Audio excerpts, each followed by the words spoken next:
Welcome to This Explainer. Today, we're unpacking the literal beating heart of South American aviation, Brasilia International Airport, the gateway to Brazil's federal capital.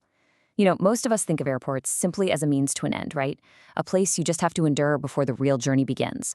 But today, we're going to explore a facility that has completely rewritten that rulebook.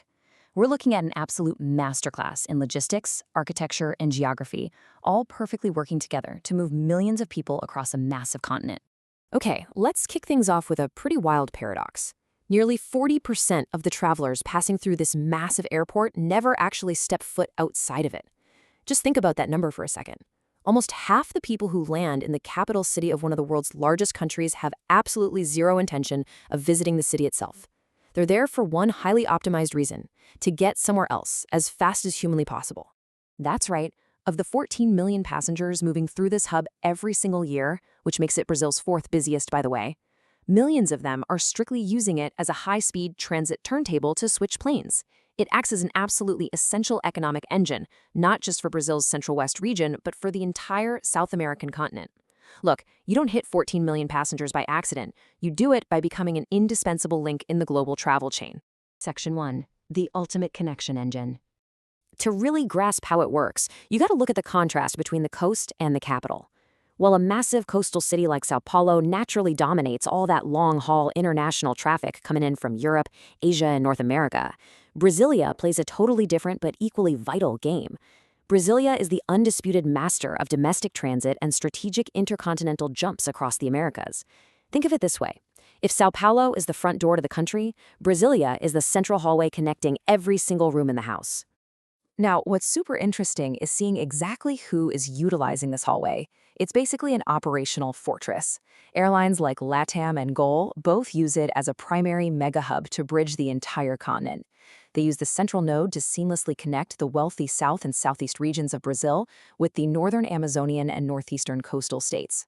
Meanwhile, Azul maintains it as a key focus city to feed its own hubs, and international carriers like TAP and Copa run vital intercontinental routes to Lisbon and Panama. It's just a perfectly choreographed dance of competing airlines, all leveraging the exact same geographic advantage. And that brings us to the formal definition of what we're actually dealing with here: a connection engine. Because it sits right in the geographic center of South America, the entire layout is meticulously engineered to save you time during these complex transfers.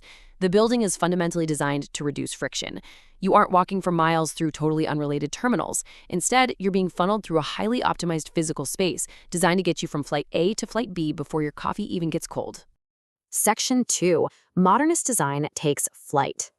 Now, just because you're processing millions of people efficiently doesn't mean you have to sacrifice style. The airport's sleek aesthetic, we're talking expansive glass walls and sweeping concrete, is a direct homage to Brasilia itself. The city, if you didn't know, is a UNESCO World Heritage Site, famously designed by Oscar Niemeyer and Lucio Costa in the shape of a giant airplane. So it only makes sense that the airport serving an airplane-shaped city is a modernist masterpiece. The clean geometric lines don't just look incredible, they create a sense of wide-open, breathable space that actually significantly lowers travel anxiety. This design actually builds on some recent history. To gear up for the massive influx of tourists for the 2014 World Cup, the airport went through a major architectural evolution, adding these really elongated, glass-heavy north and south piers. But this wasn't just for looks, right? By drastically increasing the number of boarding bridges to 30, they effectively eliminated those agonizingly slow, crowded bus rides from the terminal all the way out to remote planes on the tarmac.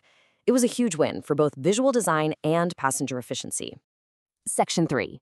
The premium passenger experience. If you ever find yourself with a layover here, you have got to check out the Aeroporto's VIP Club. These are widely considered to be among the highest-rated domestic lounges in the entire world. And we aren't just talking about a quiet chair and some complimentary snacks. These lounges uniquely feature actual mini cinemas, so you can catch a film between flights, fully equipped private meeting rooms if you need to close a deal on a layover, and even dedicated children's play areas. It's literally a self-contained luxury ecosystem. Just imagine the contrast for a second. You've got a hurried transit passengers sprinting to their gate, and right nearby, a diplomat is kicking back in a mini cinema. These amenities are specifically tailored for the constant flow of VIPs passing through the federal capital. When your daily passenger manifest includes global politicians, ambassadors, and high-level corporate executives routing through to government meetings, your standard of service simply has to elevate to meet them. But hey, if you are actually leaving the terminal to visit the capital, you'll walk straight into the famous Prasa pickup. Instead of stepping out into a stressful, noisy, smog-filled taxi line like at most airports, you enter this brilliant open-air square. This area seamlessly blends highly organized ride-hailing zones with local cafes, localized restaurants, and cultural pop-ups.